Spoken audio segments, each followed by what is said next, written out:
คือมาอินคักอินแน่คักแท้เนาะแต่ละโตแต่ละตนเนาะมันบ่แม่นของสิลืมง่ายๆแบบนี้ติพี่น้องครับ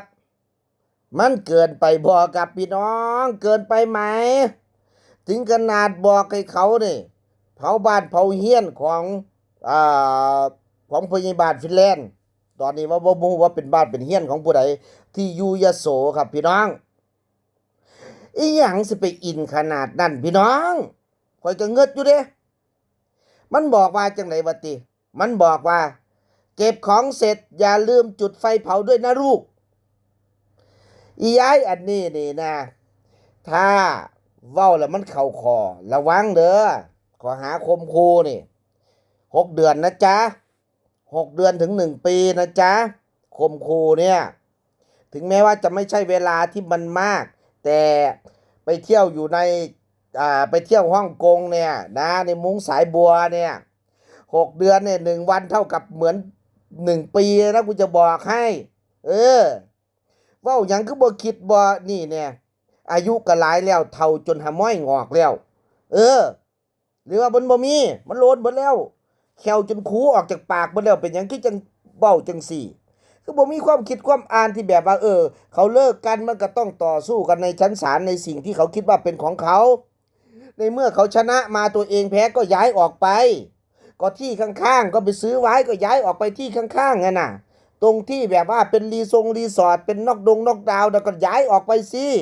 ก็พากันไปอยู่ตรงนั้นก็จบนะส่วนว่าเขาจะขุดดินเขาคืนหรือเปล่านั้นก็อีกเรื่องนึง ดินที่ถมไปน่ะเขาจะขุดคืนหรือเปล่านั่นก็อีกเรื่องนึงนะตอนนี้เขาขายผู้ไม้แล้วสู้สิเป็นอีหยังสู้ง่ายออกไปสู้ก็ออกไปดีๆเนี่ยระวังนะมึงน่ะไปบอกว่าเก็บของออกเสร็จแล้วก็เผาบ้านเผามันเลยนะลูกน่ะระวังนะระวังมึงสิถึกนะกูสิบอกให้ยายระวังมึงสิถือคนอื่นน่ะเวลาเขามาอยู่มาอาศัยเวลาเขาบ่พอใจมึงเขาขนของย้ายออกแล้วเขาสิบอกว่าเผาแม่มันน้ำรถมึงสิยุ่งเด้อเจอเรื่องแบบนี้นี่คิดเยอะๆนะจ๊ะยายอย่าคิดแค่แบบชั่ววูบชั่ววาบแค่อยากเอาชนะเขาการเอาชนะกันน่ะเขาไปชนะกันในชั้นศาลแพ้ก็คือแพ้จบก็คือจบส่วนเรื่องต่อไปเขาจะดำเนินการเรื่องอะไรอย่าไปอินขนาดนั้นอย่าไปเอามาแบกไว้โลกทั้งโลกนี่กูต้องแบกไว้โลกทั้งโลกเรื่องของผู้อื่นนี่กูต้องแบกไว้เรื่องของกูสร้างแม่มันลูกกูสิมีเขากินบ่หลานบูเหลนกูสิมีเขากินบ่ซามันแบบนั้นติแล้วเรื่องของผู้อื่นกูต้องมาแบกไว้เรื่องของผู้อื่นกูต้องฮู้เบิดซุอย่างจังซี่บ่ฮะเอ๊บักกอกใส่หัวซะดอกเว้ยเอามายางกูสิดีดเอาจักบาทเด้โอ้โพดโพแม่เกินไปแล้วไปอินเรื่องของผู้อื่นน่ะเรื่องของเจ้าของนี่เอาให้มันรอดก่อนแน่เท่าก็เท่าใหญ่ย้อนกินข้าวเท่าย้อนเกิดโดนติเท่าจนบ่ฮู้ว่าไอ้ยังบ่ฮู้ภาษีภาษาเท่าจนว่าบ่ฮู้ว่าอีหยังเป็นหยังติเจ้าน่ะเนี่ยหามอยล้นเบิดแล้วน่ะแขวกะคูเบิดแล้วน่ะนะเขาตามได้นะข่อยสิบอกให้ย้ายเขาตามได้นะสิมาเว้าให้เขาจังสี่เม่นให้เขาจังสี่มันไม่สมควรเลยมันไม่สมควรที่จะทำแบบนี้ไม่สมควรที่จะมาพูดแบบนี้ไม่สมควรที่จะมาแสดงความคิดเห็นในแบบนี้อยู่ซื่อๆเขาตามพ่อปุ๊บเนี่ยก็รู้เท่าไม่ถึงย้ายอยู่เท่ามาถึงการย้ายขอโทษหลายๆย้ายแบบว่าพังเพ้อไปย้ายกับแบบว่าอินหลายย้ายขอโทษว้ายเขาถือผู้ใจดีกับใจดีถือบาทแล้วศูนย์มาเฮ็ดจังใดถือบาทแล้วใจดีกับใจดีล่ะถือบาทแล้วศูนย์มาสิบ่ได้ห้องกีกซะบ่แม่นบ่ถึกบาทมันศูนย์มาสิว่าเรียนโตดย้ายแล้วกูบ่เรียนโตดมึงจับยัดสั่งเตะไปเลยจังซี่บ่เอาเงินจับยัดสั่งเตะไปเลยมันเป็นการข่มขู่นะจะบอกให้ยายนะ1การ คิดจะประทุษร้ายสองการแบบว่ากูจะเอาอ่าไฟไปเผาเฮี้ยนมึงจังซี่เดี๋ยวกูสิดักอ่าตีหน้าผากมึงสิมันคือการข่มขู่เดี๋ยวกูสิไปหามึงอยู่บ้านนะแบบนี้นี่เขาหมายถึงการข่มขู่บ่ได้ย่ายเจ้าเป็นอีหยังพยาบาลไปขี่ใส่ปากเจ้าบ่ไปขี่ใส่สั้นดังเจ้าบ่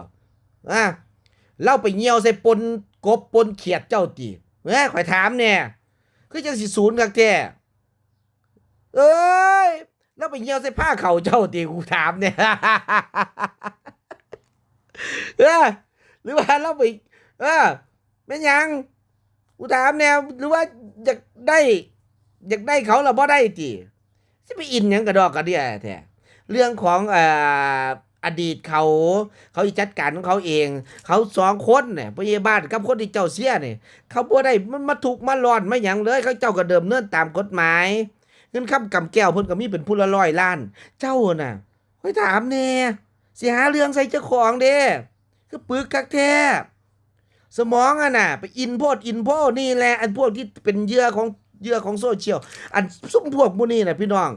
บอกได้เลยซุ่มพวกหมู่นี้นี่เป็นเหยื่อของไอ้แก๊งสแกมเมอร์เป็นเหยื่อของแก๊งคอลเซ็นเตอร์นะเขาเว้าหยังมานี่ก็เชื่อไปเบิดบ่คิดไต่ตองเขาเฮ็ดหยังมากกับไปมาแล้วแถบๆนำเขาไปเบิด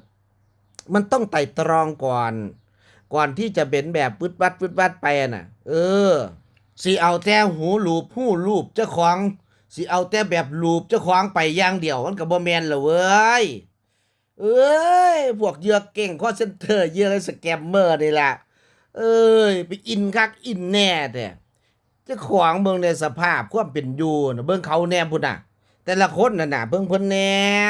ฮักก็แค่ฮักแต่อยู่ในมุมบ่แม่นว่าฮักแล้วไปอินแล้วไปละล้านผู้นั้นไปละล้านผู้นี้ไปเว้าให้ผู้นั้นผู้นี้สิไปคิดไปทำลายผู้นั้นผู้นี้โอ้ถึงขนาดสิไปเผาเฮียนเผาซ่านเขาวันนี้แหมไปบอกให้ผู้อื่นเผาเฮียนเผาซ่านวันนี้แหมเจ้านี่เป็นบ้าซะติแนะนำในทางเนี่ยพวกที่แนะนำนี่ผิดกว่าพวกที่อันนี้นะนี่พวกที่ไปลงมือทำน่ะเป็นการยุแยงเป็นการยุยงนี่โอ้อินโพอยากเป็นก้องห้วยไร่ติก้องห้วยไร่บ่อินเนาะ